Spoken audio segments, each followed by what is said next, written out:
का टाइम हो रहा है। एक बार फिर से आप सभी का स्वागत है उत्तान क्लासेस मैनपुरी में।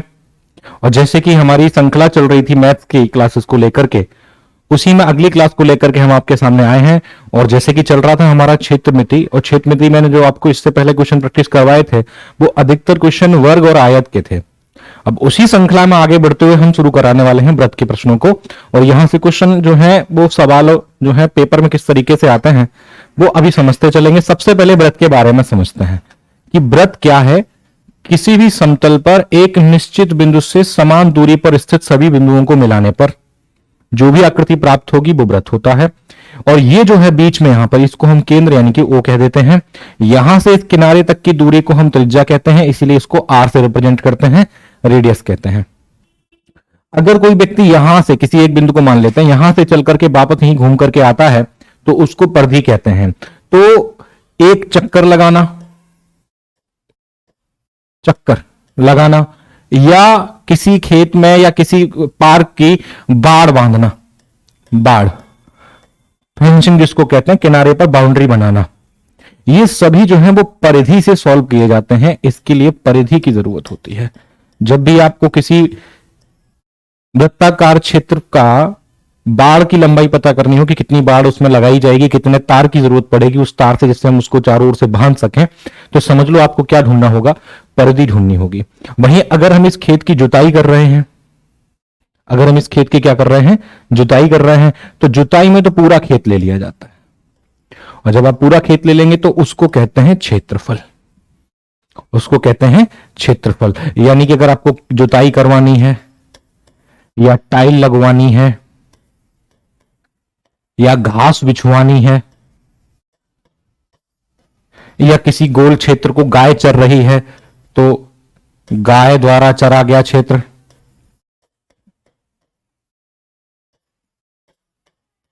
गाय द्वारा चरा क्षेत्र, ये सभी के सभी क्षेत्रफल से संबंधित होते हैं। इसके लिए आपको क्षेत्रफल निकालने की जरूरत होती है। बाकी के सूत्र हम आपको पिछली क्लास में बता चुके हैं कि अगर आप परिधि निकालते हैं तो 2 पाई आर फॉर्मूला रहेगा, यानी कि ये है हमारी परिधि। और अगर आप क्षेत्रफल निकालते हैं तो फॉर्मूला रहता है पाई आर स्क्वायर। जिन जिन आकृतियों में गोल की जरूरत होगी यानी कि वृत्त का इस्तेमाल हुआ होगा, उन सभी के सूत्रों में पाई जरूर आएगा। आगे बढ़ते हैं अपने प्रश्न की ओर। पहला सवाल आपके सामने, बहुत आसान सा सवाल है पर बहुत महत्वपूर्ण सवाल है। सवाल है कि एक पहिया 4000 चक्कर लगाता है और 60 किलोमीटर की दूरी तय कर रहा है। पहिए की त्रिज्या बताइए। यानी कि इसमें चक्कर का सवाल है। तो हमने अभी जैसे आपको बताया कि जो एक चक्कर होगा वो परिधि के बराबर होगा। ठीक है, एक चक्कर जो होगा वो परिधि के बराबर होगा। इसी तरह से अगर हम बहुत सारे चक्कर लगाएंगे तो उतने का गुणा करते चले जाएंगे। इसीलिए n चक्करों में तय की गई दूरी, n चक्करों में तय दूरी, n चक्करों में जो भी दूरी तय की होगी वो कैसे निकालेंगे,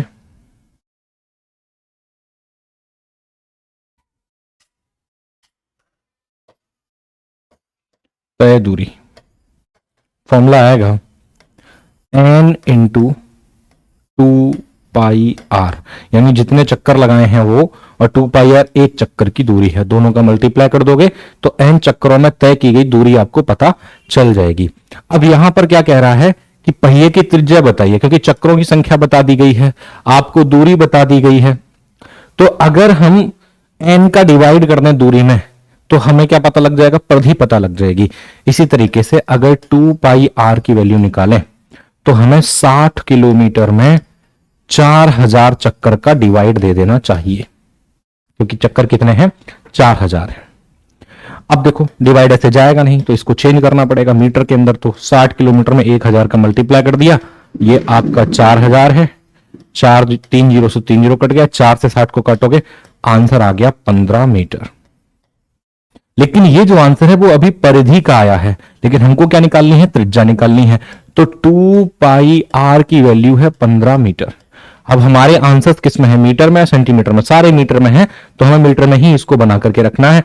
पाई की वैल्यू हम जानते हैं 22/7 इंटू आर बराबर 15। यहां से आर की वैल्यू निकालेंगे तो 15 गुणा 7/44, 22 और 2 का गुणा 44, तो आर बराबर 15 सत्ते 105। देखो 44 का डिवाइड 105 में 2 बार ही जाएगा, 88 बनाएगा। कौन सा आंसर है जो 2 से स्टार्ट हो रहा है? अगर आप पूरा काटेंगे तो पता लग जाएगा, लेकिन जो भी आंसर होगा वो 2 से स्टार्ट होने वाला होगा, 2 पॉइंट के बाद आंसर आने वाला है। तो ये तुम्हारा ऑप्शन नंबर बी जो है वो एकदम सही आंसर हो जाएगा। इतना आसान था ये वाला सवाल। अब जब भी आपका चक्रों वाला, दूरी वाला सवाल आता है, पहिए की त्रिज्या ज्ञात कीजिए, पहिए की परिधि ज्ञात कीजिए, इतना ही संबंध होगा जो हमने यहां पर लिख रखा है। जो भी आंसर निकालना है आपको वो इस फॉर्मूले से निकल करके आ जाएगा। ये फॉर्मूला आप बिल्कुल अपनी कॉपी पर नोट करके रख लें। अगले प्रश्न की ओर बढ़ रहे हैं। अगला सवाल हमारा है, एक मिनट, हाँ, यदि दो गोलों के पृष्ठीय क्षेत्रफल का अनुपात 49, देखो समझ लो, अनुपात के सवाल आते हैं और ये एक एक सेकंड के क्वेश्चन होते हैं, मतलब एक सेकंड में नंबर आपका हो जाएगा। कैसे? सबसे पहले त्रिज्या,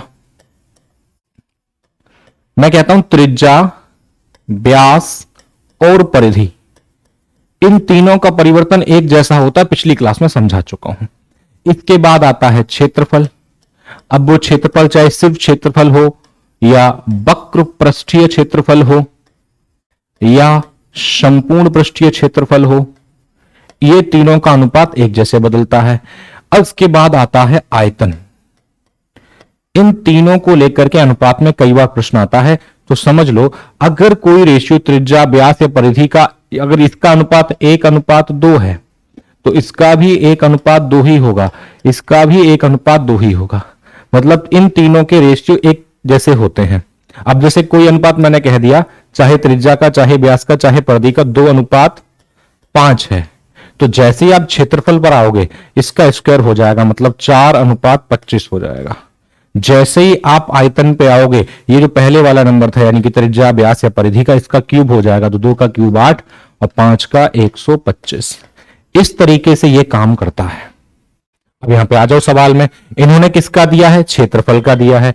तो क्षेत्रफल का आपको दे रखा है कितना? 49/25। तो आप सीधा यहां से आयतन पर नहीं जा सकते, सीधा आयतन पे नहीं जा सकते, पहले आप जाएंगे भुजा, त्रिज्या जो भी है, गोला है इसलिए त्रिज्या होगी, भुजा नहीं होगी। तो त्रिज्या के लिए बनाएगा 7:5, क्योंकि वो 7 का वर्ग है और 5 का वर्ग है। जब इसको आप आयतन में बदलेंगे तो 7 का क्यूब आएगा 343 और 5 का क्यूब आएगा 125। इसलिए आंसर ऑप्शन ए हो जाएगा आपका। उम्मीद करता हूं इतनी बात बड़े अच्छे से समझ में आ रही होगी। ये सारे सवाल आपकी आने वाली परीक्षा के लिए बहुत महत्वपूर्ण होने वाले हैं। बड़े अच्छे से आपको समझना है, कॉपी पे नोट करना है, एक एक फॉर्मूले को अच्छे से प्रैक्टिस करनी है। हम एक बार समझा देते हैं, आपको समझ आ गया, बहुत अच्छी बात, एक बार दोबारा से आपको लगाना है। आगे बढ़ते हैं। अगला सवाल है, यदि एक वृत्त के व्यास को 15% बढ़ा दिया जाए, तो ये बात मैं पिछली सब क्लास में भी समझा चुका हूं कि त्रिज्या, व्यास और परिधि, इन तीनों का जो परिवर्तन है, वृद्धि या कमी, वो एक जैसे बढ़ती है। अगर आपने व्यास को 15% बढ़ा दिया है तो इसका यही मतलब है कि आपने त्रिज्या को भी 15% ही बढ़ाया है, आपने परिधि को भी 15% ही बढ़ाया है। अब इन तीनों में से कोई भी जब आपको एक दे दिया जाएगा तो बाकी के दो आप अपने आप समझ लेंगे कि वो दोनों एक जैसे ही रहने वाले हैं। कह रहा है कि उसके क्षेत्रफल में कितनी वृद्धि होगी। तो देखो, जब भी आप किसी वृत्त से क्षेत्रफल निकालते हैं, जैसे त्रिज्या है तो त्रिज्या को तो आप आर कहते हैं, लेकिन जो क्षेत्रफल है इसको आप पाई आर स्क्वायर कहते हैं। तो आर का हो रहा है स्क्वायर, और जब होगा स्क्वायर तो आपको ये जो 15% इसको 2 बार यूज करना है। तो किस तरीके से करना है? एक तरीका ये कि आप इसको इस तरीके से करें, a + b + ab/100। जरूरी नहीं कि आप हमेशा यहां पे प्लस ही मानेंगे, अगर कोई कमी हो रही है तो माइनस में भी रहेगा, वृद्धि हो रही है तो प्लस में रहेगा। अब क्योंकि त्रिज्या 2 बार आनी है तो 15% 2 बार आ जाएगा, वो भी वृद्धि का है, तो 15 + 15 + 15 × 15/100, ये तो हो गया 30, प्लस 15 का स्क्वायर 225 और 100 का डिवाइड लग गया तो 2.25, इसलिए टोटल हो गया 32.25। है ऑप्शन में available. 32.25 option number D is the right answer. Hopefully बड़े अच्छे से समझ आया होगा। तो जब भी अब परसेंट वाला सवाल आ जाए, चाहे वर्ग को लेकर के, आयत को लेकर के, वृत्त को लेकर के, और पूछा जाए कि क्षेत्रफल में कितने प्रतिशत वृद्धि या कमी होगी, तो आप इस वाले फॉर्मूले का यूज कर सकते हैं। अगर आयत को लेकर के आता है, कहता लंबाई में वृद्धि है, तो पहला वाला पॉजिटिव रखना, कह रहा चौड़ाई में कमी है तो ये वाला माइनस का रख लेना, और जो क्योंकि एक माइनस का एक प्लस का, तो इस जगह अपने आप माइनस आ जाएगा, क्योंकि दो वैल्यू का मल्टीप्लाई हो रहा है, एक प्लस का एक माइनस का, तो यहां भी माइनस ही आ जाएगा अगर एक वृद्धि का एक कमी का है तो। अगले क्वेश्चन की ओर बढ़ते हैं। अगला सवाल है, एक वृत्ताकार पार्क को 6.5 रुपए प्रति मीटर की दर से, तो इसमें दर कितनी है, 6.5 रुपए पर मीटर, इतनी दर दे दी गई है आपको। समतल करने की लागत 36,036 रुपए है, तो जो लागत है उसको हम खर्च कह देते हैं, 36,036। ठीक है, इसके चारों ओर 18 रुपए प्रति मीटर की दर से बाड़ लगाने की लागत क्या आएगी। तो जब आपको बाड़ लगानी है तो कहीं ना कहीं आपको परिधि पता करनी है। अभी मैं पिछले सवाल में आपको बता के आया हूं, बाड़ लगाने के लिए परिधि का पता होना बहुत जरूरी है। जब आपको परिधि पता होगी तो ही आप बाड़ का खर्चा या बाड़ की लंबाई निकाल पाएंगे। तो सबसे पहले यहां पर क्या है कि इस दर से समतल किया है, मतलब क्षेत्रफल वाला काम किया है, यानी कि ये जो खर्चा आता है, जो भी खर्चा आता है वो आता है क्षेत्रफल इंटू दर करने से। तो जब हम यहां से क्षेत्रफल निकालेंगे तो दर का डिवाइड लग जाएगा। तो जो क्षेत्रफल रहेगा वो कितना रहने वाला है, क्षेत्रफल बराबर कितना है, 36,036, और ये है 6.50।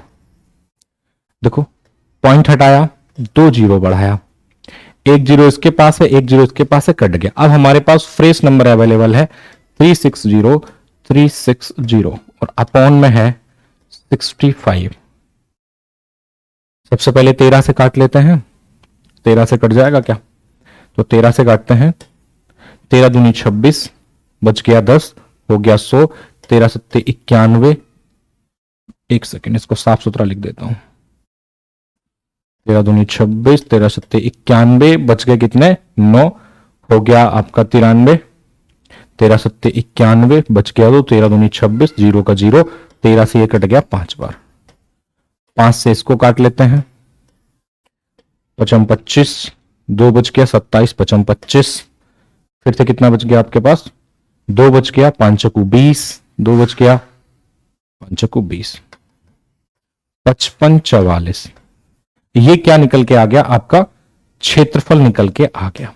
मतलब ये जो वैल्यू है वो पाई आर स्क्वायर के बराबर होगी 55 44। इतनी बात सबको समझ में आई, थोड़ा लंबा सॉल्यूशन है।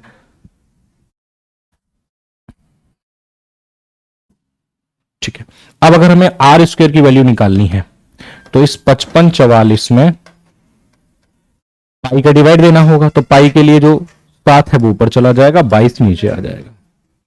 11 से काटेंगे, 5 बार कटेगा, 4 में जाएगा नहीं जीरो, तो 4 बार कटेगा, इंटू 7/2। 2 से इसको काटेंगे, 2 दूनी 4, 1 बच गया, 2 पंचे 10, 2 दूनी 4, इंटू 7। ये वैल्यू आ गई आर स्क्वायर की। यहां से जैसे आप आर पता कर लेंगे, आर की जो भी वैल्यू बनाएंगे इसके फैक्टर बना लेंगे, आर पता लगने के बाद उसको आप 2 पाई आर में रख देंगे, आपका आंसर बन जाएगा। 2 पाई आर में रखते ही आपका आंसर बन जाएगा। आंसर आप बनाएं। आगे बढ़ता है, अगला सवाल है, 8 सेंटीमीटर त्रिज्या वाले एक वृत्त जिसका क्षेत्रफल 8 सेंटीमीटर आधार वाले त्रिभुज के क्षेत्रफल के बराबर है। देखो त्रिज्या भी 8 है और एक तरफ त्रिभुज का आधार बता दिया है जो कि 8 सेंटीमीटर है। कह रहा दोनों का क्षेत्रफल बराबर है, तो त्रिभुज की संगत ऊंचाई क्या होगी। क्षेत्रफल बराबर है तो वृत्त का जो क्षेत्रफल रहता है वो है पाई आर स्क्वायर। त्रिभुज का होता है 1/2 हाइट इंटू बेस।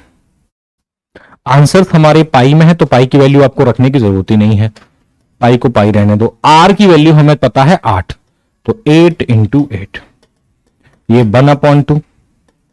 हाइट हमें निकालनी है, बेस हमको बता रखा है 8 इससे काटेंगे 4 बार, 4 से ये कटेगा 2 बार, तो आ जाएगा 8 दूनी 16, 16 पाई। Option available, option number D is the right answer, 16 पाई। बात समझ में आ गई होगी। यहां पर वृत्त का क्षेत्रफल और त्रिभुज का क्षेत्रफल दोनों समान थे, वृत्त की त्रिज्या बताई गई थी, त्रिभुज का आधार बताया था। वृत्त में क्षेत्रफल निकालने के लिए त्रिज्या की जरूरत होती है, त्रिभुज में क्षेत्रफल निकालने के लिए आधार और ऊंचाई दोनों की जरूरत होती है, इसीलिए हमने यहां पे ऊंचाई को पता कर पाया। अगला सवाल, दिए गए वृत्त की परिधि 176 सेंटीमीटर है। अगर परिधि 176 है तो 2 पाई आर का मान 176 हो जाएगा। यहां से हम आर को जब निकालेंगे तो 176 इंटू 7 अपॉन यहां से 22 और 2 दोनों नीचे आ जाएंगे। इसको कैंसिल करके आर की वैल्यू निकालते हैं। देखो पूछा क्या आगे, उस वर्ग का लगभग विकर्ण क्या है जिसकी भुजा दिए गए वृत्त की त्रिज्या की आधी है। त्रिज्या की आधी है तो पहले त्रिज्या पता कर लो, फिर भुजा पता लग जाएगी। तो त्रिज्या कैसे पता कर लेंगे, 2 से कैंसिल कर लेते हैं इसको। 11 एकम 11, 11 छक्का 66, 11 से कटा 2 बार और ये 2 दूनी 4 होता है, इससे कटेगा 4 बार। तो आर का मान आ गया 28। आर का मान कितना आ गया 28। अब जो वर्ग की भुजा है वो त्रिज्या की आधी है, मतलब 28 की आधी है। तो 28 की आधी है मतलब 14 है। अब कह रहा है उसका विकर्ण क्या होगा, तो वर्ग का जो विकर्ण है वो होता है भुजा गुणा √2। तो 14 गुणा √2, तो 14 गुणा 1.414, इस तरीके से बढ़ेगी वैल्यू।